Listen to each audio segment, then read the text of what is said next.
Jarace Walker is the best inbound defending prospect ever. Just like, look at this man disrupt.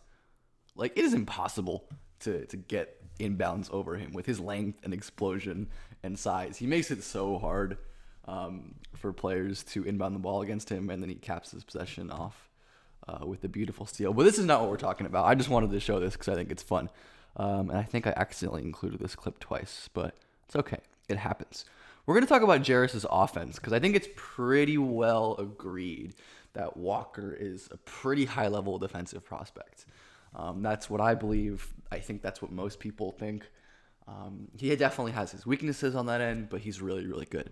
Offense is where more questions lie, though I'm pretty high on his offense and his offensive ceiling. He is a very unique offensive prospect, as we're going to get into. And that uniqueness pops immediately as the frame, the size. He is a very large, explosive human being who is also very coordinated and good at floaters. He loves floaters, often probably to a fault, where Jarace is super, super reliant on these floaters in his game, but he's really, really good at them. Like having a 6'9" explosive forward who can hit floaters. This one off of, no, that wasn't wrong foot. Sorry, but still, just the ability to attack a closeout into a floater. Jarace's handle is really comfortable for a guy his size. These little between the leg cross and go, the little change of pace. I love the way he kind of disguises when he's going to shoot this floater. I mean, if you are reading the scouting report, you kind of know that Jarace, while this looks like a position where Jarace could drive, because look how low his shoulder is. He's explosive. This is an explosive stance. He just loves his floaters too much. But that is a thing that I'm going to come back to this clip later. The handle is great. Little jab, tween, scoop. That one, I believe, is actually off foot. Yeah. I mean, the ability to have a 6'9" guy who can hezzy into cross and then use the off-foot finish to throw off the timing of the defender and draw a foul is really, really impressive. These are guard scoring skills that 6'9" Jarace is cooking guys with. I love his ability to decelerate here. This is a very difficult shot that he hits with great touch, and certainly I think his shot diet is a bit difficult, but the way he's able to decelerate here, use that long initial stride to kind of stop his momentum and then float backwards and finish there as well is really, really impressive. He certainly is over-reliant on the floater to where he's often rushing into difficult shots, but I'm not super worried about this long term, as I think it's more of a approach thing than a tools and skills thing. As we see even in this play, Jarace is really strong, and there are so many plays like this where he barrels through a defender where he takes one more dribble and this is a dunk, but he settles for this floater just because that's what he's comfortable with at this stage in his career. And I'm again going to go back to this crossover where you see how comfortable and coordinated he is as a mover and how explosive he is with his first step as well. This is really impressive first step explosion for someone this strong and just overall this strong and big. So this is a great spot. His torso is almost parallel to the ground. He has leverage. He takes one more dribble again and can probably dunk this ball. But he settles for a floater, which he hits because he's great at them. But you definitely want to see him turn those into more rim attempts as he gets closer to the league. He is a monster vertical athlete. When he has time to load, he can absolutely destroy people. And his coordination is unbelievable. This is one of my favorite plays from him this year. The ability to hang in the air and hit this layup. Watch him go from here, where it looks like it could be a dunk. He beautifully scoops his hand under the ball and finishes with soft touch. His touch is really, really spectacular. He can hit these little Euro steps as well. He has that kind of scoring craft in his bag too, to the point where he has all of these tools. that he's not just a one-dimensional scorer. He can score off the closeout attack. He can score off of a mid-post isolation like we saw earlier. He can score, working on offensive rebounds, and he can score in the post, as we saw with this play right here.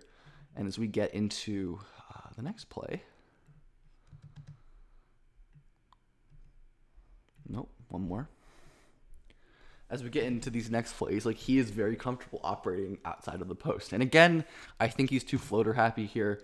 Like, it works because he has the touch to just elevate over especially weaker, smaller defenders, which he could be powering through. But, the floaters definitely work. And he's also comfortable, spinning into little touch pull-ups like this. This is really impressive stuff. The coordination and touch needed to spin back, fire this floater. He's like pretty off balance when he's jumping, or his back foot is way unaligned, like, from the basket, but he's able to turn in midair and float that in. The touch is fantastic, which makes the shooting all the more interesting. Jarace's shooting profile isn't that great, where most of his jumpers look something like that.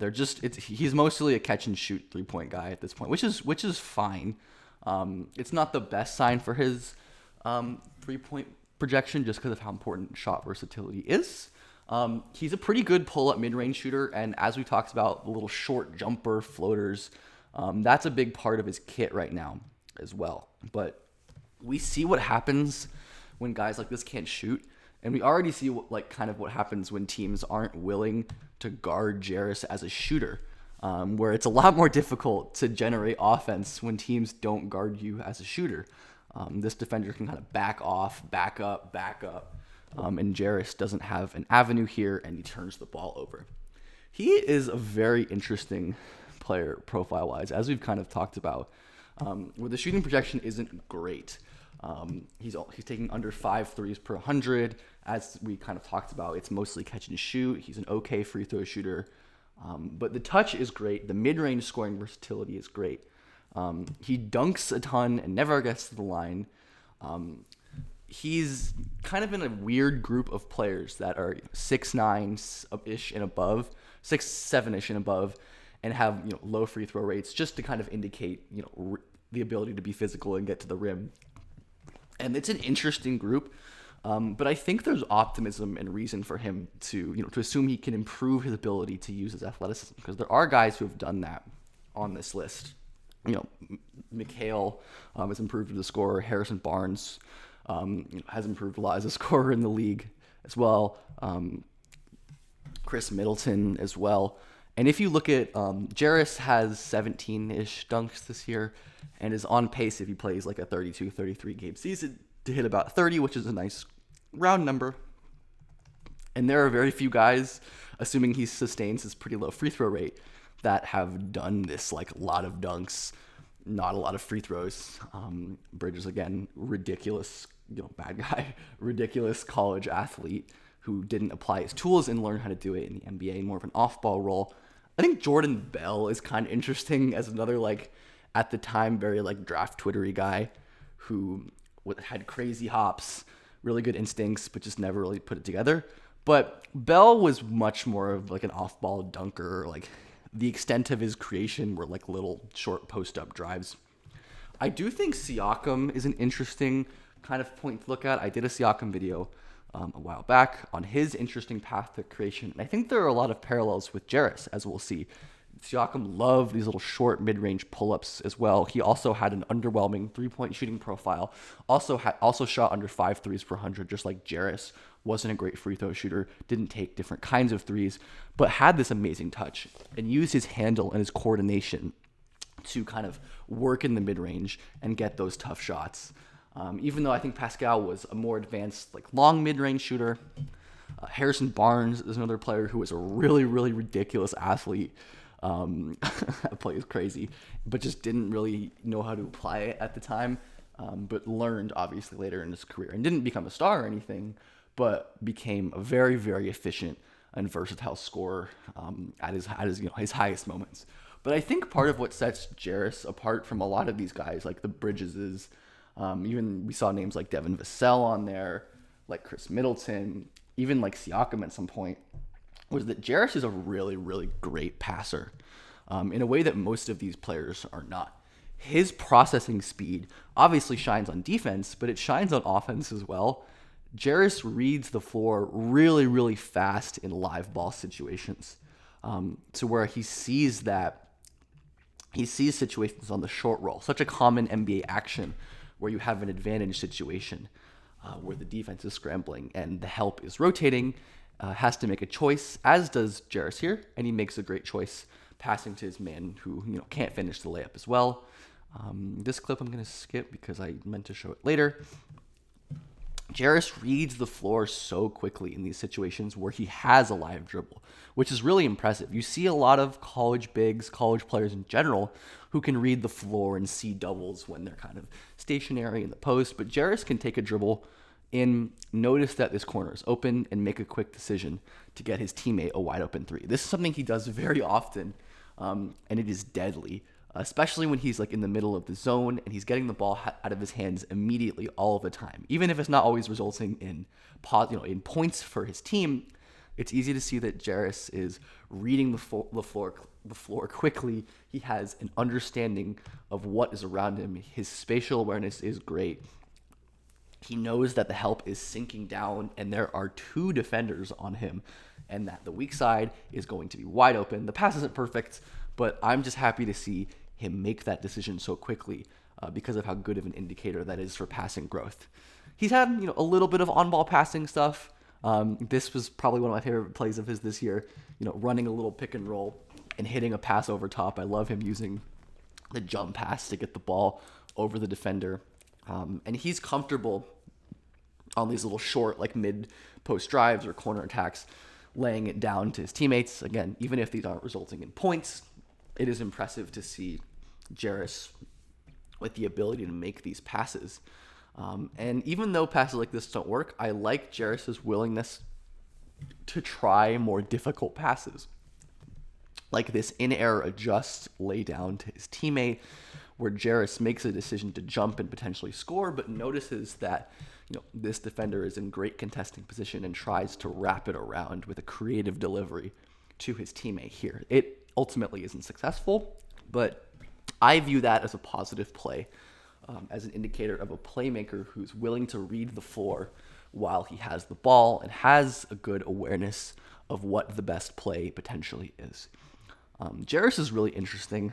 I think there's real upside with him as like a versatile in like mid-range interior creator with really impressive passing. His ability to pass and to rebound and to hustle and to play defense means that he's going to add value immediately without needing the ball, which is really great always. Not just for, adding value to an NBA team, which it of course does, but also for giving you opportunities to get in the lineup and to get more creation reps. Off-ball play is so good. I've talked about this, plenty on the channel, how important off-ball play is for all kinds of prospects. But the unique creation tools, the floaters, the mid-range touch, the handle, the coordination, the scoring craft, I think, obviously hoping for an approach change at the next level to draw more free throws, get to the rim more, as well as that shooting development. I don't even know how much jumper he really needs to be effective. I think all Jarace really needs is the threat to draw closeouts. I think there's a chance he, develops a pull-up, long mid-range because of how great he is in these interior pull-ups. But I think as long as Jarace is a guy who you can't just ignore, like he's not Isaac Okoro or something, that I think he's going to be really, really effective as a scorer. And then conversely, as a passer, as he grows his ability to make live on-ball reads off of his own creation. So Walker's really, really exciting. I'm not sure. I think I'd take him pretty high in this draft. I'd honestly consider him like top 4. This is a crazy stack draft, and I think Jarace has a ceiling that not many other prospects can match, even if there are definitely ways for him to fail. There are, this is what, you kind of bang on for guys like, like Middleton, Kawhi, Siakam, the kind of weird outlier profiles that often turn into stars in unexpected ways that we don't really expect.